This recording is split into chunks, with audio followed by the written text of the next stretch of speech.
Hey, what's happening, y'all? It's your boy Rico from Street Scores, and it has officially been confirmed and announced by the NFL. All of the compensatory picks that will go to every NFL team that was eligible to receive them. Not every team gets compensatory picks every season at all. Only about half the league got them this season. And there's one team in particular in the 49ers that took up a lot of them. We're going to talk about them and the poor Jaguars a little later. But the main focus, of course, today is the Washington Commanders being awarded 2 compensatory picks. And we're going to talk about why they received those picks, which rounds. And of course, now with the compensatory picks finalized and again announced, we now know the exact draft pick order from the first pick of the NFL draft to all the way to the last pick of the 2023 NFL draft for every team, the entire draft, all of that. So I'm super excited because now we know exactly when the Commanders pick, not even just the rounds, but the exact picks as well, who we're in front of, who we're behind, all of that type of stuff. So now we can do really accurate mock drafts. Instead of just guessing what picks we have and where they'll be, we know exactly now. So if you're doing mock drafts like me,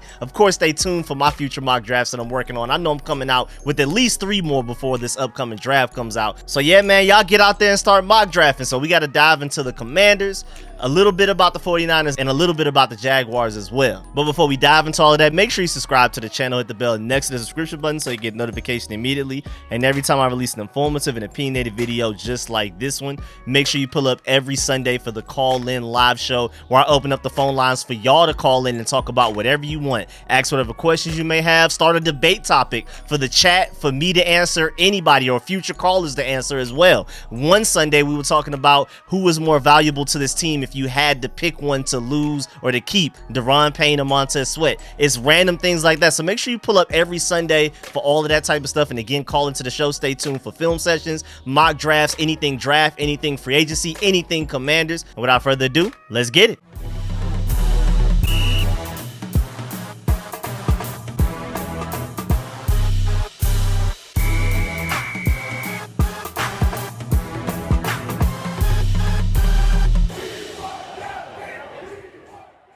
All right, so the Commanders' official 2023 NFL draft picks in the exact order and everything. Round 1, 16th overall, we already knew that. We didn't have the 16th overall pick last year going into the draft, but then when we traded back to the 16th overall pick, we ended up taking Jahan Dotson there. Hopefully we have the same sort of luck and expertise making that pick because that was a great pick at the end of the day. I wasn't a big fan of it the day it happened, but then it turned out to be really good. I can admit I was wrong though. I mean, I was on board after I finally watched a lot of his tape. I didn't watch a lot of his tape going into the draft, and he ended up being a fantastic pick at 16th overall. Then we have round 2, 47th overall, and we already knew that pick as well. But then we received a 3rd round compensatory pick, 97th overall for Brandon Scherff. And of course, compensatory picks are always given to teams at the end of those rounds. This 3rd round compensatory pick, 97th overall, is the 2nd highest compensatory pick given out to every NFL team out of the entire NFL, all of that. The only one above us is the 3rd round comp pick that the Cardinals got for Christian Kirk. And there's no type of coincidence that we're going to be talking about the Jaguars at the end of the video. The fact that the 2 highest comp picks awarded to NFL teams were both for players that went to the Jaguars and got a lot of money and lucrative deals. That's why the Jaguars don't get comp picks. But again, we're going to talk about an interesting stat about the Jaguars at the end of this video for a short amount of time, just real quick. But again, Brandon Scherff was the 2nd highest comp pick awarded to any NFL team. So that's pretty cool. Again, it's at the end of the 3rd round technically, but it's 2nd out of the 7 3rd round comp picks that were handed out. And out of the 37 compensatory picks that were handed out in total to all NFL teams, again, Brandon Scherff's was the 2nd highest, which is pretty cool. I'll take it. And then round 4, 118th overall, of course, we already knew that coming into this. Then round 5, 150th overall, and then we have the round 6, 193rd overall, and then we received the 6th round compensatory pick for Tim Settle going to the Buffalo Bills, 215th overall. Not very high, but I'll take an extra 6th round pick if you're handing them out. I'll take them. If it's free, it's me.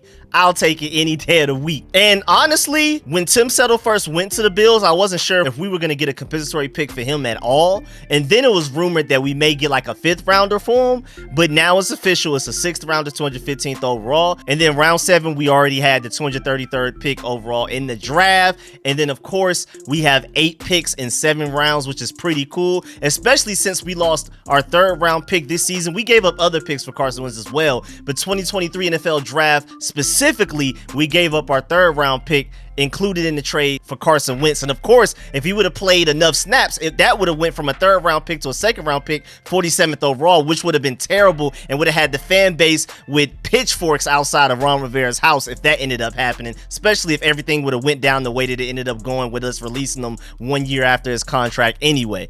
But either way, I'm happy to have that 3rd round compensatory pick from Brandon Scherff to kind of make up for the Carson Wentz situation, because that Carson Wentz pick that we gave up to the Colts is higher than 97th overall that we got for Brandon Scherff, but I'll still take it. At least we have a 3rd round pick instead of 0. And again, I'm very grateful for the comp picks. I know some people may hear 3rd and 6th round pick and not think much of it. Again, only half the league got compensatory picks at all, so we already have a leg up on some other people just from that alone. But also think about the players that we could potentially get. Of course, I've already done video breakdowns and have shown y'all the list of all of the prospects that the Commanders are targeting in the upcoming draft. Right now, the list is up to, I believe, 48 people. And it's guys of all kinds of positions. Of course, offensive line is dominating the list. And of course, if you want to go check that list out, I have a video breaking that all the way down, going through all of the players, all of the position groups, all of that type of stuff, and a link to the free PDF version of the list if you want to access it whenever you want to. So go check that video out, of course, as well. But just to take a look at that list, out of all of the guys that they're confirmed interested in, either they've had a formal meeting with them at the Combine, East-West Shrine Bowl, Senior Bowl, NFLPA Bowl, Hula Bowl, HBCU Combine, anything. It could be informal meetings, formal meetings, coaching, bringing some guys in for visits. Those are starting to happen right now. Pro days are coming up as well. So it's a list of guys that we are confirmed interested in one way or another. And if we're looking at the 3rd round pick, maybe Darnell slides to the 3rd round. Maybe Christopher Smith, a safety that we're interested in, both Georgia Bulldogs, of course, may make it to the 3rd round pick if you want to do that. You have Steve Avila, interior offensive lineman. You have running back Tajay Spears from Tulane. But my favorite potential pick in the 3rd round, 1st round talent, but just raw, linebacker Deion Henley from Washington State. Long story short, was a receiver for his first 3 years in college, moved to linebacker as a senior, which is just unheard of. That's very rare because a lot of people know that pretty much just plummets your draft stock. But at the same time, he showed out. He flashed a lot. Of course, he was inconsistent. Of course, there's a lot of IQ, awareness, things that he needs to work on. I mean, going from being a wide receiver to the quarterback of the defense just for 1 year before you enter the NFL draft, of course there's going to be some bumps in the road. Of course he has some things to work out and working on being more proactive rather than reactive and things like that. But that takes time from being a linebacker longer. So 1st round talent there that may make it to the 3rd round. We've already expressed heavy interest in him with a formal combine meeting. That would be a dream pick for me in the 3rd round. But of course, you also have some potential 4th round picks that we may take in the 3rd round that we don't see as reaches, but maybe other teams don't value them as high. We've done that with a lot of players in the past few years since Ron Rivera's been here, taking a player sooner than when people expect them to go, and then they end up actually being good players and worth it. So I don't really question it too much anymore. But you have the center Oluwatimi from Michigan that's projected to go in the 4th round, and this entire list is based off of the Draft Network's big board. Just to stay consistent, I do this every year. So just based on the Draft Network, that's somebody that may go in the 4th round that we may want to snatch up in the 3rd with that compensatory pick. You have Brenton Strange, the tight end. It's a lot of guys on this list. And then 6th round pick wise specifically, you have linebacker D. Winters from TCU, offensive lineman Jake Andrews from Troy, Chad Ryland, kicker from Maryland. And that's really interesting because that Cowboys game, Joey Sly went into the game with his job secure, left the game with a little bit of a question mark. And of course, with this being a compensatory pick that we didn't actually have going into the draft on our own, we were awarded it by the NFL according to their compensatory pick formula. So maybe the Commanders will rationalize taking a kicker in the 6th round with the fact that this is a free pick anyway. Who knows? They can legitimize analyze it that way. We'll see.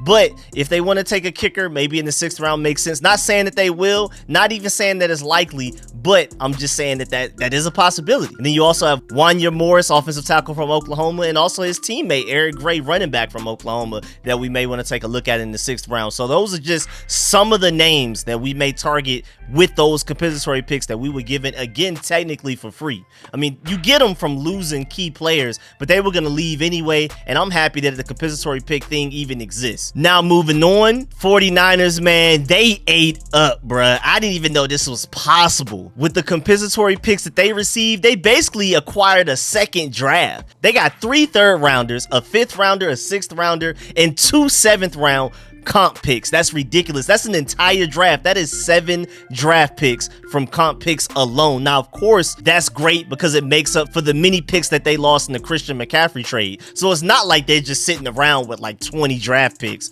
but that does help a lot to make up for what they lost in the Christian McCaffrey trade. And I'm pretty sure they're very happy that they made that trade. Then all of those comp picks to add on top of it, I'm pretty sure they're sitting really pretty right now. And I wouldn't be surprised if they're just going to be Super Bowl contenders, at the very least a scary team to play for many years to come, because this draft has a lot of mid-round talent. And again, 3 third-round compensatory picks out of nowhere is insane. But just to let you know how it relates to the Commanders, the 49ers got one of those third-round compensatory picks from Martin Mayhew, leaving them to become the GM for us. So that's how this ties into the Commanders in one way. I wanted to talk about the 49ers anyway, but that's how this ties into the Commanders. And it's just crazy because looking at it, the 49ers lead the NFL with 7 comp picks for this 2023 NFL draft. The Rams are second with 4. 3 teams have 3, including the Cowboys, the Chiefs, and the Cardinals. And then there's a few teams with 2, including us, and then there's some teams with 1. But the 49ers lead the NFL by far, almost double the team in second place in comp picks. There were 37 compensatory picks handed out throughout the NFL, and only 16 teams got them. We got 2, and again, the 49ers got 7. And lastly, before we get up out of here, Phil Yates tweeted, and I felt like it had to at least be briefly talked about. Quirky compensatory pick note. The Jaguars have now gone 13 years without receiving a single compensatory pick, and man, the saddest part about it is that they don't really have much to show for it. I mean, this past season, the reason that they didn't have a compensatory pick for this upcoming draft, acquiring Brandon Scherff and Christian Kirk, they helped their teams, and they were pretty good this year, showed a lot of promise like I expected before the season even started. I told y'all before the season started that it's a good thing that we're playing the Jaguars week 1 rather than sometime in the middle of the season. I said that. You could just see the talent on that team. But it's just like going back to the Calais Campbell's and Miles Jack days when they were really talented. Those are some pretty decent teams making the playoffs, Gardner Minshew and stuff like that. But the years in between that and this past season, what were they doing to not receive compensatory picks then? Because whatever talent they were acquiring to net negative for their compensatory pick formula, it wasn't panning out, I guess. I mean, I haven't done like a deep dive into their free agency, what they lost and what they acquired the past couple of years, but the fact that this is their first time making the playoffs in a while, in a few years, and they haven't received a compensatory pick once in 13 years is insane. But yeah, man, that's the end of this video. Please get in the comment section, let me know how you feel about everything discussed in this video. Please leave a like in this video if you liked it, if you learned anything. Of course, let me know how you feel about the Commanders compensatory picks. Of course, third rounders a sweet spot for us. Antonio Gibson, Terry McLaurin, Benjamin St. Juste, hopefully De'Ami Brown, Brian Johnson. We love third round picks, and don't sleep on 6th rounders as well. But one thing about the Commanders, the Washington football team, and the late Redskins, especially since Rivera's been here, we love third round picks. So how do you feel about us receiving the 3rd and 6th round compensatory picks? Do you think they're going to use them wisely? Are you optimistic about those picks? And of course, comment on anything that you want to comment on that I talked about in this video, especially like the 49ers and the Jaguars. And of course, man, I appreciate all the support, man. Shouts out to all of my sponsors, especially my Pro Bowl sponsors whose names you see scrolling on the screen right now. Leave a like on this video if you liked it, if you learned anything, and I'm gonna catch y'all later. I'm out.